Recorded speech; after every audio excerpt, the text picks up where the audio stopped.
Hello friends, स्वागत है आपका शिक्षा स्टडी IQ 2.0 में। आज हम डिस्कस करेंगे 24 मई 2020 का today current affair. If you like this video please like, subscribe and share and press the bell icon for the more update videos. आज हम डिस्कस करने वाले हैं कुछ इंपॉर्टेंट करंट अफेयर्स क्वेश्चन जो कि आपके all competitive exams like UPSC, MPPSC, SSC, banking, railway, Vyapam and all state level competitive exams के करंट अफेयर को फुलफिल कराएगा। गाइस, तो डिस्कस करते हैं 24 मई 2020 का today current affair. First question है, दुनिया में PPE किट का दूसरा सबसे बड़ा निर्माता कौन सा देश बन गया है? तो इसका आंसर है भारत। भारत दुनिया में PPE किट का दूसरा सबसे बड़ा निर्माता बन गया है। पहले स्थान पर चीन है और दूसरा है भारत। भारत हर दिन 2.06 लाख PPE किट का उत्पादन करता है। ये PPE किट को कोविड-19 में हमारी सहायता कर रही है, यानी इसी के द्वारा परीक्षण और जितने भी नमूने हैं उनकी जांच की जाती है। अब हम बात करते हैं स्वास्थ्य और परिवार कल्याण मंत्री की, क्योंकि ये है इस कार्य में मेन भूमिका निभा रहे हैं। तो ये है हमारे हर्षवर्धन, स्वास्थ्य एवं परिवार कल्याण मंत्री। सेकंड क्वेश्चन है, और साथ ही इनका निर्वाचन क्षेत्र अक्सर पूछा जाता है गाइस, तो याद रखिएगा चांदनी चौक दिल्ली इनका निर्वाचन क्षेत्र है। सेकंड क्वेश्चन है, mineral law amendment bill Lok Sabha ने खनिज कानून विधेयक 2020 पारित किया है संशोधन करके। तो ये किस उद्देश्य से पारित किया गया? इसका आंसर है कोयला खान विशेष प्रावधान अधिनियम 2015 के साथ खान और खनिज विकास एवं विनियम अधिनियम 1957 के संशोधन में करते हुए mineral law amendment bill Lok Sabha ने खनिज कानून संशोधन विधेयक 2020 इसी से पारित किया है। अब हम बात करते हैं लोकसभा में पारित हुआ है, तो लोकसभा में कुल सीटों की संख्या 543 है। थर्ड क्वेश्चन है गाइस, भारतीय आयुर्विज्ञान अनुसंधान परिषद ने किसने बदलाव किए हैं? तो भारतीय आयुर्विज्ञान अनुसंधान परिषद ने हाल ही में कुछ चीज़ों में बदलाव किया है, जैसे कि 23 मई 2020 को HCQ यानी हाइड्रोक्सीक्लोरोक्विनीन के उपयोग में इन्होंने बदलाव किया है। ये दवा अक्सर हम अब इनके 3 श्रेणियों में बांट दिया गया है, यानी एसिम्प्टोमेटिक हेल्थ केयर वर्कर्स पहली श्रेणी है। दूसरी है कंटेनमेंट जोन में कार्यरत epidemic frontline workers and third है हमारी पैरामिलिट्री एंड पुलिस कर्मियों को शामिल। तो ये दवाइयों को क्या करेंगे? डिस्ट्रीब्यूटेड करेंगे। तो ये भारतीय आयुर्विज्ञान अनुसंधान परिषद ने हाल ही में ये बदलाव किए हैं। अब बात करते हैं HUC की। अब केवल पंजीकृत मेडिकल प्रैक्टिशनर के पर्चे पर ही दी जाएगी, यानी हर किसी की बात पर ये दवाई उपलब्ध नहीं की जाएगी। अब फोर्थ क्वेश्चन है, हरित ऊर्जा उपकरण यानी ग्रीन एनर्जी इक्विपमेंट के आयात शुल्क में कितनी वृद्धि की है? तो हाल ही में 20% हरित ऊर्जा उपकरण यानी ग्रीन एनर्जी इक्विपमेंट के आयात शुल्क में वृद्धि की गई है। और ये किसके द्वारा घोषित किया गया है? तो ये हमारी वित्त मंत्री निर्मला सीतारमण के द्वारा ये बात बताई गई है। इसका उद्देश्य क्या है? उपकरणों के स्थानीय विनिर्माण को चलाना और कम गुणवत्ता वाले चीनी उपकरणों के आयात को कम करना इसका मेन उद्देश्य है। अब हम बात करते हैं, भारत अमेरिका और चीन के बाद ऊर्जा का तीसरा सबसे बड़ा उपभोक्ता हमारा देश भारत बन चुका है। अब हम बात करते हैं, भारत के वित्त मंत्री निर्मला सीतारमण है। फिफ्थ क्वेश्चन है, राष्ट्रीय डोपिंग रोधी एजेंसी नाडा द्वारा किन 2 खिलाड़ियों को निलंबित कर दिया गया है? तो हाल ही में आप सभी को पता है कि पावर लिफ्टर्स सविता कुमारी और अंकिता सिसोदिया को हाल ही में अनियमितता के चलते राष्ट्रीय डोपिंग रोधी एजेंसी यानी नाडा ने इन दोनों को पावर लिफ्टर से क्या कर दिया है? निलंबित कर दिया है। ये डोपिंग रोधी नियमों का उल्लंघन करने के लिए इन्हें निलंबित किया गया है। ये राष्ट्रीय डोपिंग रोधी एजेंसी के महानिदेशक है नवीनन अग्रवाल, तो याद रखिएगा। साथ ही राष्ट्रीय डोपिंग रोधी एजेंसी है क्या? नाडा।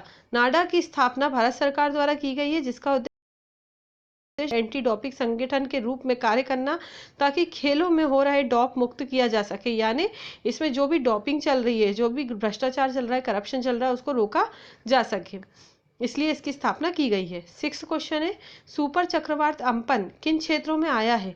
तो हाल ही में सेंट्रल बे से उत्तर पूर्व की ओर ये सुपर चक्रवात अम्पन आया है। ये 200 किलोमीटर प्रति घंटे की रफ्तार से गति करता है और इसका पहले भी एक बार कार्य शैली देखी जा चुकी है। पहला सुपर साइक्लोन हिट ये आया था उड़ीसा में, और सेकंड अब आ रहा है पश्चिमी छोर पर, यानी उत्तर पूर्व पश्चिमी बंगाली छोर पर। अब बात करते हैं इसने किन किन इलाकों को प्रभावित करा है। तो उत्तर और दक्षिण 24 परगना, कोलकाता, पूर्व और पश्चिम मिदनापुरा, हावड़ा और हुगली सहित गंगीय पश्चिमी बंगाल तटीय क्षेत्रों को इसने प्रभावित किया है। सेवंथ क्वेश्चन है, किसने सॉफ्ट बैंक के निदेशक मंडल से इस्तीफा देने का फैसला किया है। तो हाल ही में विश्व प्रसिद्ध अलीबाबा के संस्थापक जैकमा ने हाल ही में ये सॉफ्ट बैंक के निदेशक मंडल से इस्तीफा देने का ऐलान किया है।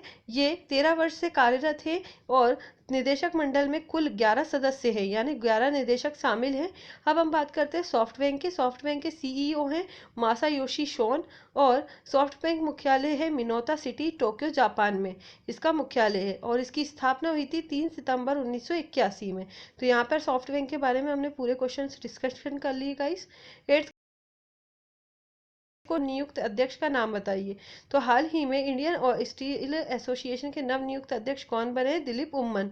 दिलीप उम्मन बने हैं। दिलीप उम्मन को 2 साल के कार्यकाल के लिए इंडियन स्टील एसोसिएशन के नए अध्यक्ष के रूप में नियुक्त किया गया है। इनका चयन 19 मई 2020 को आयोजित बोर्ड की असाधारण बैठक में किया गया, और ये आर्सलर निप्पन इंडिया के सीईओ भी थे पहले। अब हम बात हैं ये नियुक्ति टीवी नरेंद्र टाटा स्टील के प्रबंध निदेशक ने इंडियन स्टील एसोसिएशन के अध्यक्ष पद से इस्तीफा देने के बाद हुई है, यानी इन्होंने किसको रिप्लेस किया है? टीवी नरेंद्र टाटा स्टील को इन्होंने रिप्लेस किया है। 9th क्वेश्चन है, भारत सरकार ने किस देश के शरणार्थियों को 2 मिलियन का योगदान दिया है। तो हाल ही में भारत सरकार ने फिलिस्तीन के शरणार्थियों को $2 मिलियन देने का योगदान करने को कहा है। भारत ने फिलिस्तीन शरणार्थियों के कल्याण के लिए काम करने वाली संयुक्त राष्ट्र राहत और निर्माण एजेंसी अनवेरा को 2 मिलियन अमेरिकी डॉलर की सहायता राशि प्रदान करने की बात कही है। यह सहायता कोरोना वायरस के संकट की परिस्थितियों के दौरान शिक्षा और स्वास्थ्य सहित UNRWA के प्रमुख कार्यक्रमों और सेवाओं के लिए भी दी जाएगी, जिससे ये संपन्न हो सके। 10th क्वेश्चन है, कौन विश्व स्वास्थ्य संगठन WHO के 34वीं सदस्यीय कार्यकारी बोर्ड के अध्यक्ष के रूप में 22 मई को कार्यभार संभालेंगे।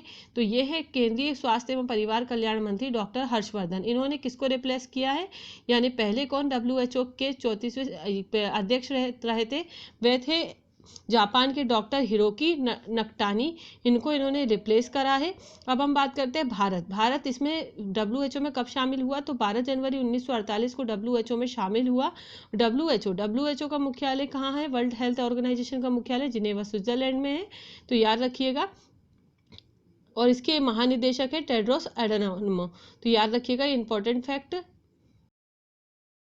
गाइस, हाल शक्तिशाली स्वदेश निर्मित लोकोमोटिव इंजन का निर्माण किया है। तो याद रखिएगा कि बिहार ने हाल ही में स्थित रेलवे कारखाने ने सबसे शक्तिशाली स्वदेश निर्मित लोकोमोटिव का निर्माण किया है। ये भारतीय रेलवे ने भारत में निर्मित पहल 12,000 हॉर्स पावर रेल इंजन का परिचालन करने के लिए इसका निर्माण किया है, जिसका निर्माण बिहार में स्थित मेदपुरा इलेक्ट्रिक लोको फैक्ट्री द्वारा किया गया है। और 8 मई 2020 को ये पंडित दीनदयाल उपाध्याय जंक्शन स्टेशन से भारतीय रेल द्वारा इंजन का परिचालन किया जाना तय हुआ है, यानी किया गया है। और इस इंजन को WAH-12 नाम दिया गया है। इसका नंबर 60,027 है। तो याद रखिएगा, ये इतने सारे फैक्ट मैंने आपको इंडियन रेलवे के बारे में क्लियर कर दिए हैं।